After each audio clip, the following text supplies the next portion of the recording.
Commander, something you need? How's the Normandy performing? Is she everything they said she'd be? She's the best ship in the fleet, if you've got a pilot who knows how to handle her. Balance isn't what you'd expect. Takes a while to get used to that oversized drive core we got stuffed in the back, and her power can sneak up on you if you're not careful. The Normandy's probably too much ship for your average Alliance pilot, Commander. Lucky for you, I'm anything but average. I like to know my crew. Mind if I ask you a few questions? I can see where this is going. You did a background check on me, didn't you? Well, I'll tell you the same thing I told the captain. You want me as your pilot. I'm not good. I'm not even great. I am the best damn helmsman in the Alliance fleet. Top of my class in flight school, I earned that. All those commendations in my file, I earned every single one. Those weren't given to me as charity for my disease. I'm sorry, Joker. I didn't even know you were sick. You mean you didn't know? Oh, crap. Okay, I've got Vrolik syndrome, brittle bone disease. The bones in my legs never develop properly. They're basically hollow, too much force and they'll shatter. Even with crutches and my leg braces, it's hard to get around. One wrong step and crack! It's very dramatic, but I've learned to manage my condition, Commander. Put the Normandy in my hands and I'll make her dance for you. Just don't ask me to get up and dance unless, you know, you like the sound of snapping shin bones. Why does everyone call you Joker? It's a lot shorter than saying Alliance Flight Lieutenant Jeff Moreau. Plus, I love to make little children laugh. You're dodging the question. Look, I didn't pick the name. One of the instructors in flight school used to bug me about never smiling. She started calling me Joker, and it stuck. Why didn't you ever smile? Hey, I worked my ass off in flight school, Commander. The world's not gonna hand you anything if you go around grinning like an idiot. By the end of the year, I was the best pilot in the academy, even better than the instructors, and everybody knew it.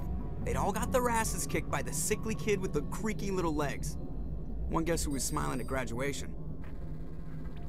I need to know more about this Vrolik syndrome if I'm putting my ship in your hands. Yeah, of course you do. It's an extremely rare condition. Nobody knows exactly what causes it. Genetic, maybe.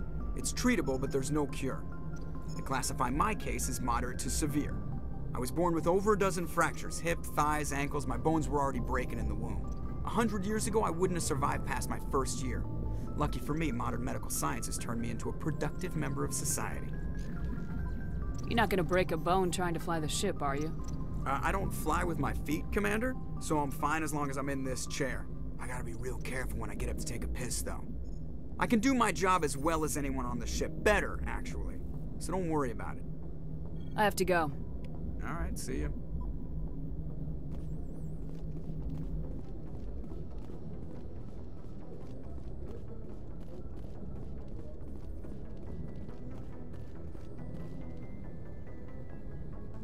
If anyone has to take over for Captain Anderson, I'm glad it's you.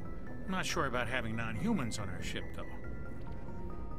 We're all on the same team here, Presley. With all due respect, ma'am, that's what they said about Nihilus. Look how that turned out. I'm in charge here, Presley. I decide if we have non-humans on this vessel. Yes, ma'am. Understood, ma'am. Speak freely, Presley. I want to know if you have a problem with non-humans. It's not that, Commander. Humanity has always handled its own problems. Saren attacked one of our colonies. We should be the ones to stop him. We don't need their help. Some people think asking for help is a sign of weakness. That's just being stupid and stubborn. No matter how strong you are, allies can make you stronger. I guess so. Maybe I'm just stuck in the old ways of thinking. But don't worry, Commander. This won't be a problem. How did you end up assigned to the Normandy? I signed up with the Alliance as a navigator right out of school, following in my grandfather's footsteps, I guess. My first posting was on the Agincourt. We were one of the first reinforcements to arrive at Elysium after the Blitz hit. And those raiders were no match for an Alliance frigate. Of course, the only reason the colony was still standing was because of you, Commander. I can't believe you held out as long as you did. How'd you end up on the Normandy? I got my officer's commission after Elysium. Must have made an impression on the right people. Captain asked for me when he was picking his crew. Carry on, Presley. Yes, ma'am.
Anything you need, Commander? Just trying to get a sense of where the crew's at. Thoughts? I've wasted enough of your time for now, Commander. We'll have time for personal debriefings later. What's your opinion on the last mission? I don't see how we could have done things any better. At least not without getting to Eden Prime sooner. And we were on the scene faster than any other Alliance ship could have been. We'll talk another time, Lieutenant. Commander?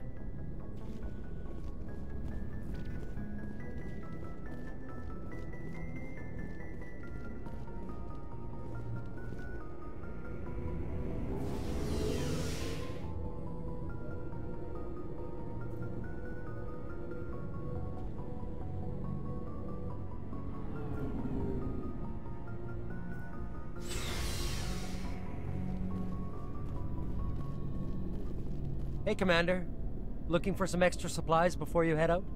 What have you got? Whatever you want. Armor, weapons, mods.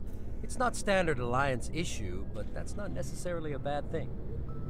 Well, as long as you don't mind paying for it.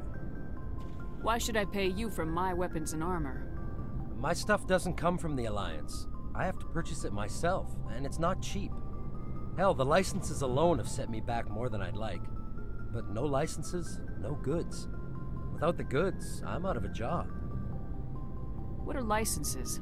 Why do you need them? Manufacturers sell licenses. Each license allows me to buy and sell a certain brand of products. I already have several basic ones, but you'll need to buy more if you want me to bring in different brands. Many of the best licenses are hard to get, but they're well worth the cost if you can find them. What do the different manufacturers offer? There are too many for me to keep track of, but each license will explain what it's good for. How often will you get new items? Well, that depends on how many licenses you've purchased, but I'll rotate items on a regular basis regardless. And anytime we land someplace with a big enough port, I'll buy, sell, and trade whatever I can.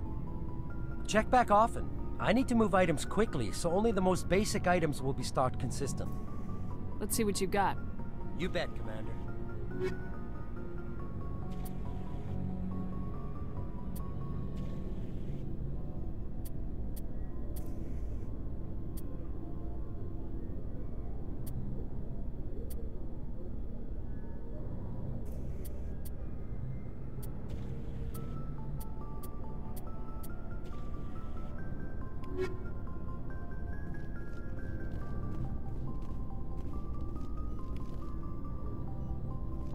Thanks for bringing me on board, Commander.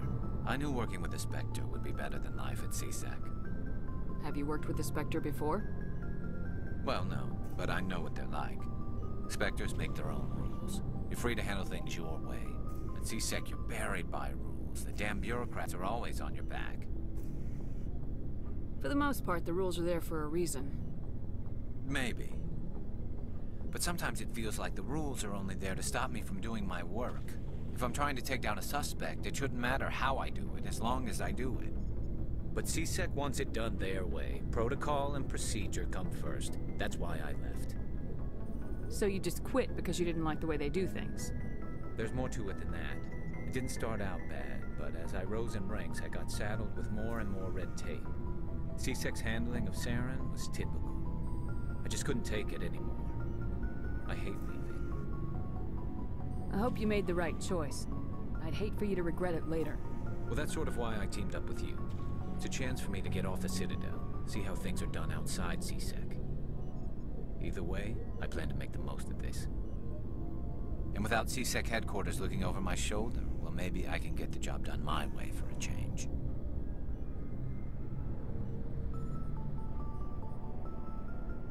If getting the job done means endangering innocent people, then no. We get the job done right, not fast. Got it? I wasn't trying to. I understand, Commander.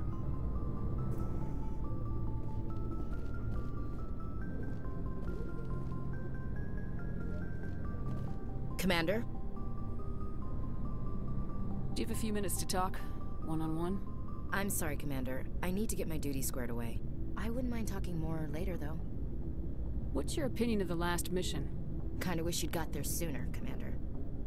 No offense, I appreciate the rescue. I just wish...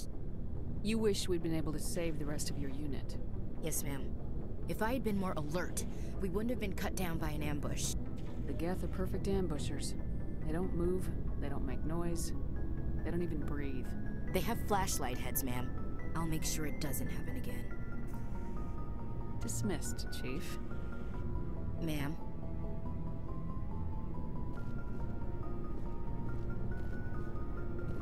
Nice ship you've got, Shepard. What can I do for you? What's your story, Rex? There's no story. Go ask the Quarian if you want stories. You Krogans live for centuries. Don't tell me you haven't had a few interesting adventures. Well, there was this one time the Turians almost wiped out our entire race. That was fun. I heard about that. You know, they almost did the same to us. It's not the same. It seems pretty much the same to me. So your people were infected with a genetic mutation? An infection that makes only a few in 1,000 children survive birth? And I suppose it's destroying your entire species? I suppose it isn't all the same. I don't expect you to understand, but don't compare humanity's fate with the Krogan. I was just making conversation. I wasn't trying to upset you. Your ignorance doesn't upset me, Shepard. As for the Krogan, I gave up on them long ago. The genophage infected us, but it's not what's killing us. Are your people really dying? We're sure not getting any stronger. We're too spread out. None of us are interested in staying in our own system. Lots of species have left their homes and prospered. But they go to colonize new worlds. We're not settlers. We're warriors. We want to fight. So we leave. Hire ourselves out. And most of us never go back. What can you tell me about the genophage? Ask the Solarians if you want details. They made it. All I know, it makes breeding nearly impossible. Thousands die in stillbirth, and most never get that far. Every Krogan is infected, every one. And no one's rushing to find a cure. Why don't the Krogan try to find a cure? When was the last time you saw a Krogan scientist? You ask a Krogan, would he rather find a cure for the genophage or fight for credits? He'll choose fighting every time. It's just who we are, Shepard. I can't change that. Nobody can. So long, Rex. Shepard.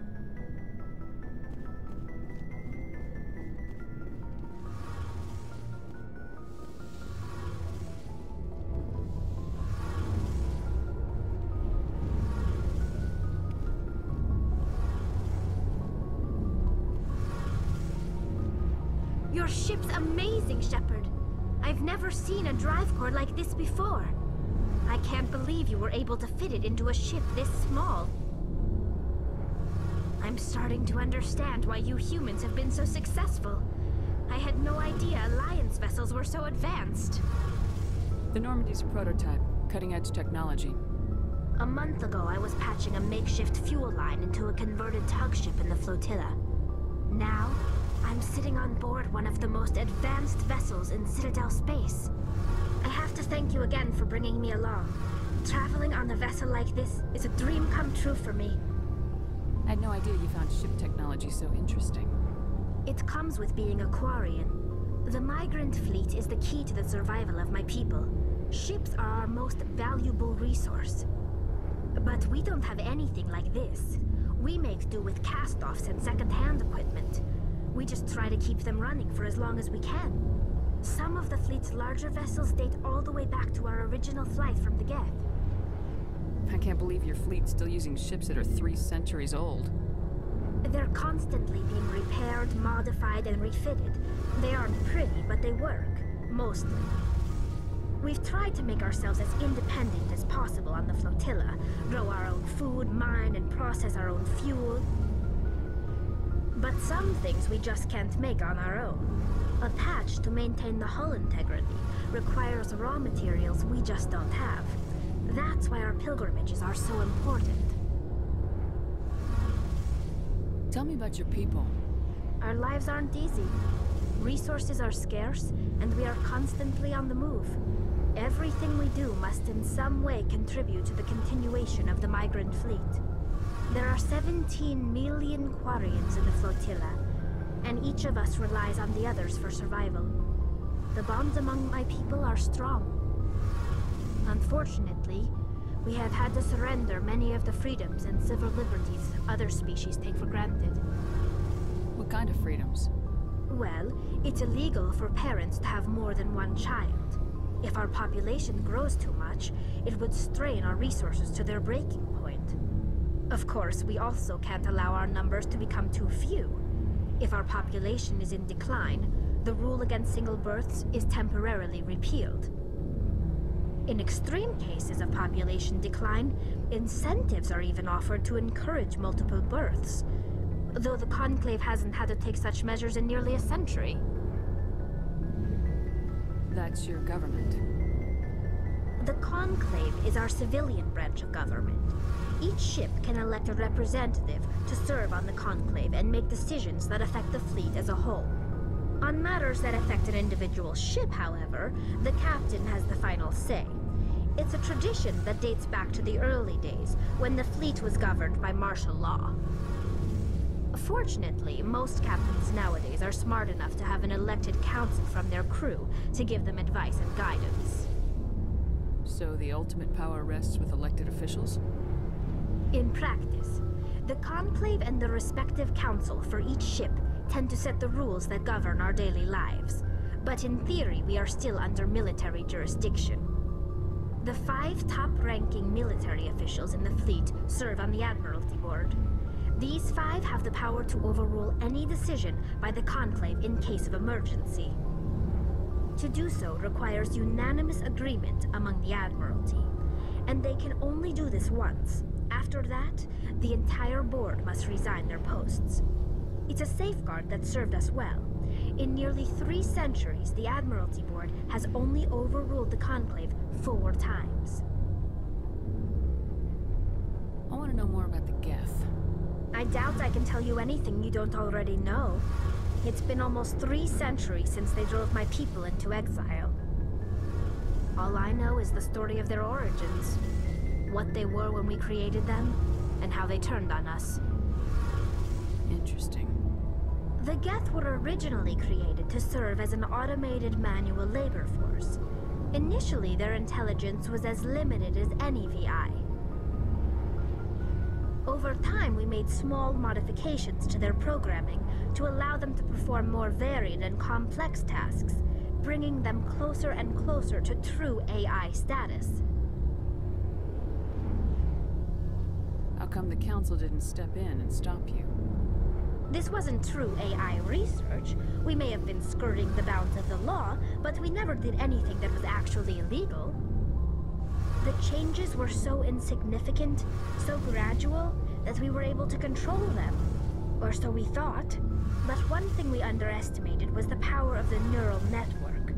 A million Geth thinking simultaneously created an inherently unstable matrix. So the Geth share brainpower? Many of the Geth's logic systems were designed to work in concert with other nearby Geth. Basically, the more of them you have in a group, the smarter they are. So there's some sort of group consciousness? No, nothing like that. They cannot share sensory data or information. Their programming cannot handle that much simultaneous input. Each Geth maintains an individual awareness and identity. The neural network only operates on a process-based level. It's basically the synthetic equivalent of a subconscious. But when they're in close proximity, they can coordinate low-level functional processes, freeing up more capacity for original or independent thought. That doesn't make any sense. I'm probably oversimplifying. The Geth are incredibly advanced and complex creations. All you need to know is that they get smarter when they gather in large numbers. as we built more and more Geth, their effective intelligence became more sophisticated, more abstract. One day, a Geth began to ask its Quarian overseer questions about the nature of its existence. Am I alive? Why am I here? What is my purpose? As you can imagine, this caused a near panic among my people. I don't see what's so bad about those questions. The Geth were created to engage in mundane, repetitive, or dangerous manual labor. That's fine for machines, but it won't satisfy a sentient being for long. The Geth were showing signs of rudimentary self-awareness and independent thought. If the Geth were intelligent, then we were essentially using them as slaves. It was inevitable the newly sentient Geth would rebel against their situation. We knew they would rise up against us, so we acted first. A general order went out across all Quarian-controlled systems to permanently deactivate all Geth. The Geth responded to this order violently. Hey, you can't blame them for fighting for their survival. We had no other choice. The Geth were already on the verge of revolution. By acting quickly, we had a chance to end the war before it began. The hope was that most of the Geth would still be little more than machines, incapable of organized resistance. But they had progressed much further than anyone anticipated. The war was long and bloody. Millions upon millions of Quarians died at their hands. In the end, we were forced to flee our own homeworld. We feared the Geth would pursue us, but they never came beyond the Veil. Now we drift through space, exile searching for a way to reclaim what was once ours. It's hard to feel sorry for you. Your ancestors tried to wipe out another species. We made a mistake when we created the Geth in the first place, but we did not make a mistake when we went to war against them. If we had not acted, they would have wiped us out. They're a synthetic life form. They have no use for organics. None. Why do you think they cut themselves off from the rest of the galaxy? Why do you think they've killed every organic being who's ever tried to contact them? They didn't kill Saren. What does that tell you? The Geth are not innocent victims in all this. They're the enemy. They want to destroy us. Not just the Quarians. All organic life. That's why they've joined up with Saren. And that's why we have to stop him. I want to know more about the pilgrimage. When my people reach maturity, we leave our birth ships and seek acceptance with a new crew. It's necessary to maintain genetic diversity among the fleet. But no ship wants to accept someone who will be a burden on them. So, to prove our worth, we embark on a pilgrimage. We set out alone, leaving the flotilla and our families behind us. We only return once we have found something of value we can bring back to the fleet. This is presented as a gift to the captain of the respective ship we wish to join. If the gift is accepted, we are welcomed into the crew. Can a captain choose to reject the gift? That doesn't happen often. Most captains are eager to increase the size of their crew. It increases their own standing in our society. Even when the gift is not particularly valuable, the captain usually accepts it out of a sense of tradition. However, there is a stigma to presenting a substandard gift. It's not the best way to make a good impression on a new community. Most pilgrims don't return until they find something worthwhile. I can't believe they just send you off alone. It's not like they just cast us out.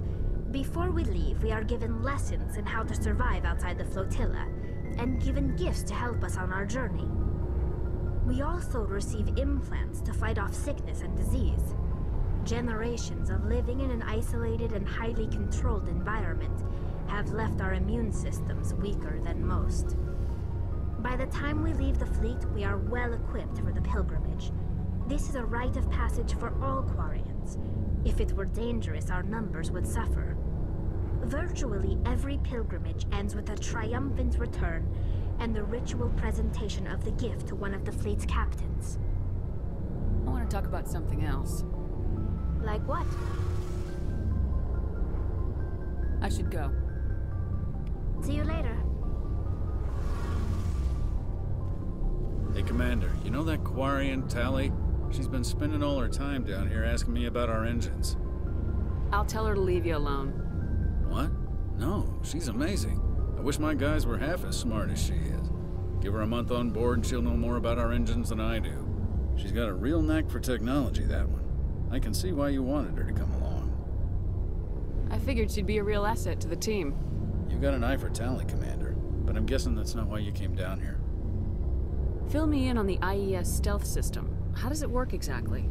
You can't hide a ship out in space. They emit too much heat and radiation. Too easy for sensors to pick them up, unless you find a way to capture those emissions. So our stealth systems trap the energy we give off in storage sinks built into the ship itself. No emissions to give away our location. Eventually the sinks have to be vented. More than a few hours silent running and they overheat. Cook us inside our own hull. There's no way for anyone to detect us? A visual scan can still pick us up. Anyone looking out a window can see us plain as day. But you have to be pretty close to get an actual visual out in space. Most vessels rely on scanners. As long as the stealth systems are engaged, they can't see us. Not unless we accelerate to FTL speeds. Why doesn't it work with faster-than-light travel? Cranking up to FTL blue shifts our emissions, pushes them into frequencies too high to capture in the sinks. As soon as we make the jump, it's like setting off a flare. Sensors can pick up our location whenever we enter or exit FTL flight, but for short-range missions, our stealth systems are amazing, and we've got the only one. Where else have you served, Adams? If you name a class of Alliance ship, I've probably served on it. Everything from dreadnoughts and carriers right down to frigates like the Normandy. My last assignment was on the Tokyo, only a cruiser, but she was a good ship. Couldn't hold a candle to the Normandy, though. I want to know more about the Normandy. She's the best ship I've ever served on, probably the fastest vessel ever designed. And she's the only one using the new Tantalus drive core. What's so special about the Tantalus drive core? Proportionally, it's about twice the size of any other vessel. Not only are we faster, we can run at FTL speeds longer before we have to discharge the core. Carry on, Adams. Aye, aye, Commander.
Message coming in.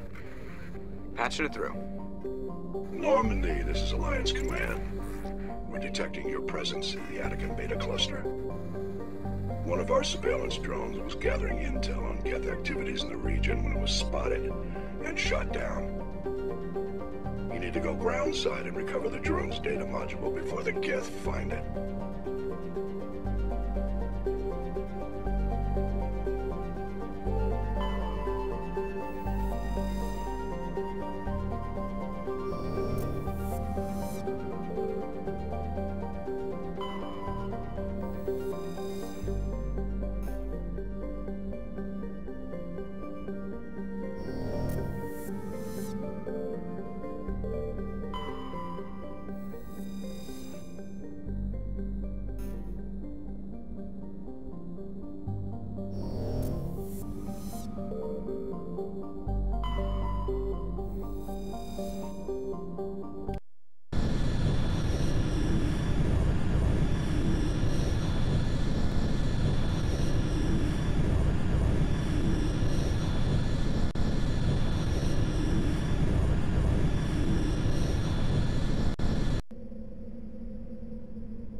This is the surveillance drone, but where's the data module? Guess we're doing this the hard way.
Securing point.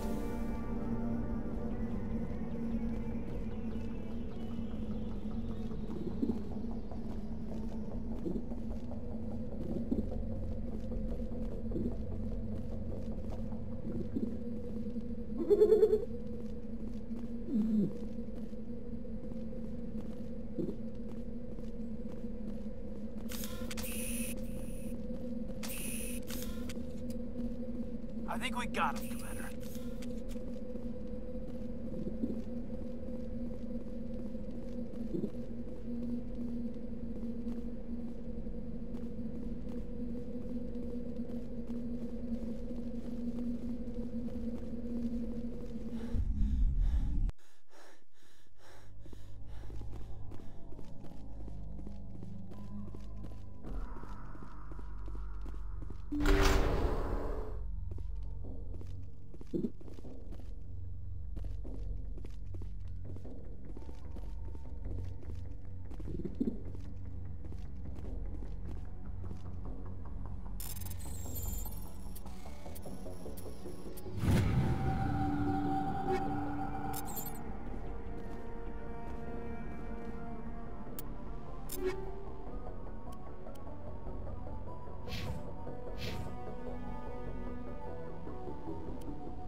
He dropped the data module. It's a miracle the data module's still intact. Joker can transmit this info to Alliance Command.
That's it. Bag him and tag him.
This is the surveillance drone, but where's the data module?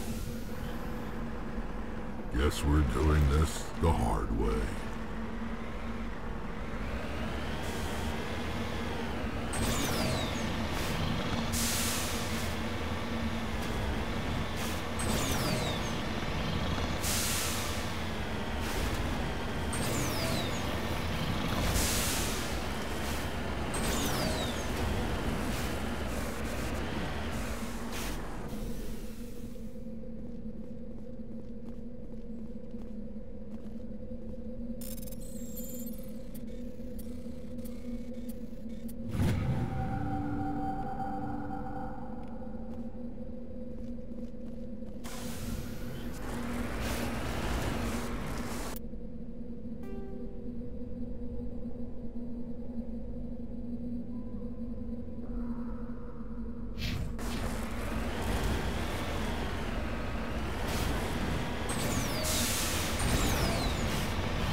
En route.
He dropped the data module.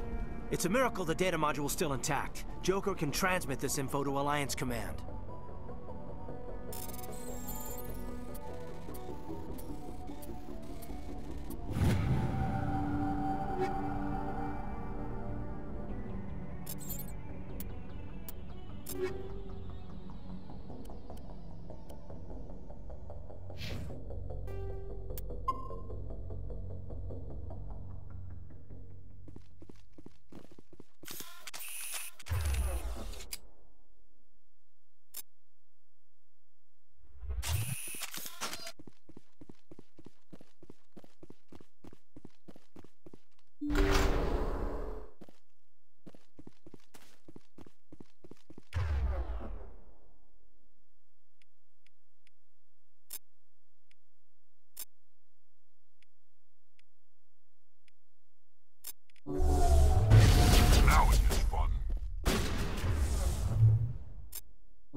Perimeter clear.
Message coming in, Commander. Big surprise, the Alliance needs you again. Shepard, this is Admiral Hackett with Alliance Command. We've got a mission for you. An Alliance officer named Major Kyle has set up a small compound in the hulking Eta cluster. He's attracted a number of followers, mostly biotics. He's become an outspoken critic of the Alliance, and we believe he's mentally unstable. This could be trouble, Shepard. I'll look into it.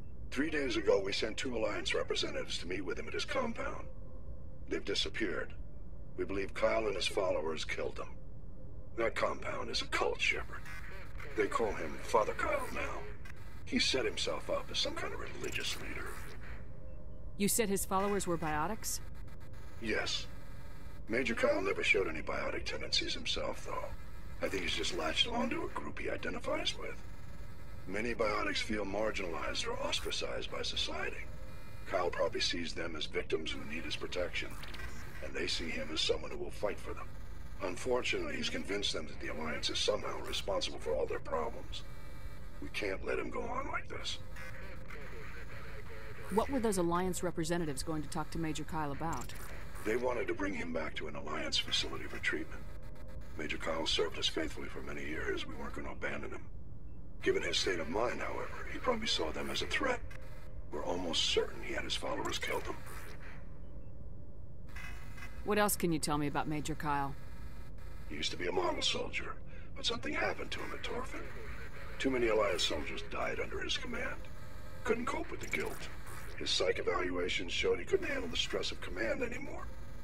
He was given an honorable discharge in early retirement. We'd hoped he would get better in time, but we underestimated how far gone he was.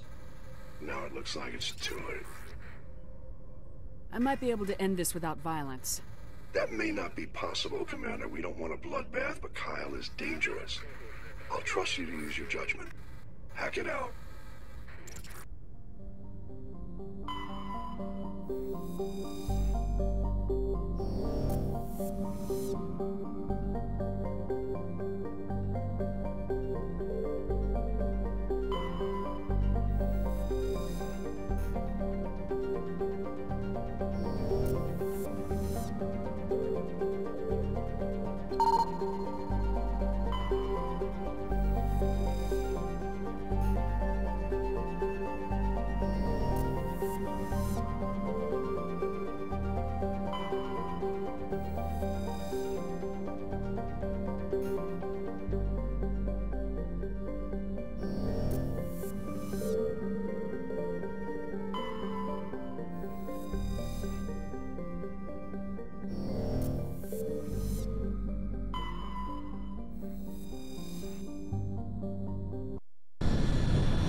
This is a private sanctuary. Outsiders are not welcome here. I need to talk to the man in charge. It's important. Father Kyle wants nothing more to do with the Alliance. I want this to end peacefully. If he doesn't see me, people could get hurt. We won't let you take Father Kyle away. He protects us. We need him. The Alliance wants someone to pay for those murders. Let me speak to Major Kyle, and maybe I can find some way to help you all get out of this alive. Wait. Father Kyle will speak with you. Head to the building at the far end of the compound. He'll meet you there.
I am Major Kyle.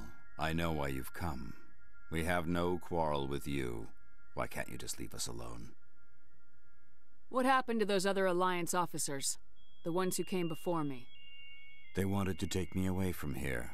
They wanted me to abandon this place, turn my back on my family. They spoke blasphemy. I did what I could to make their end quick and painless.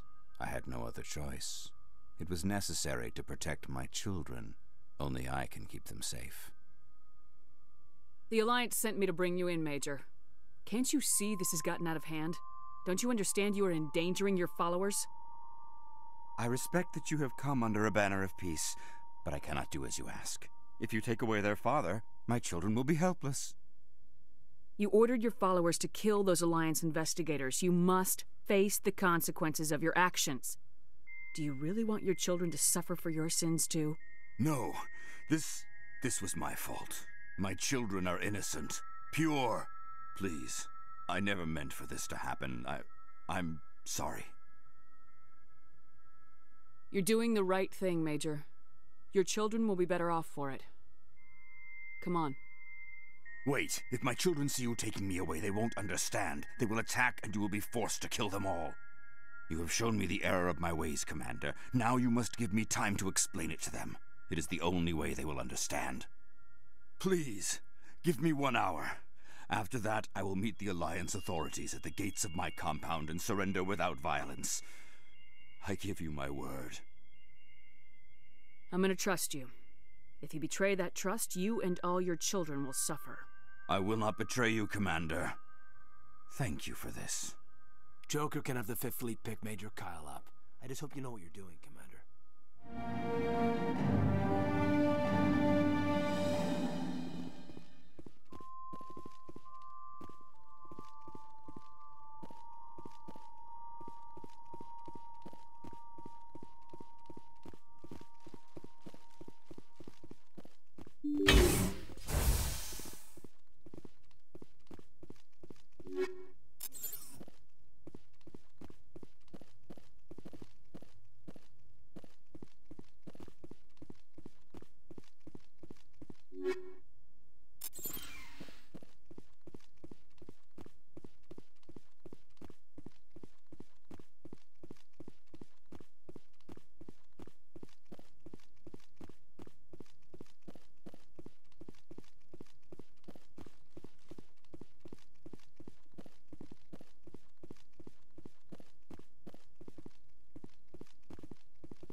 out.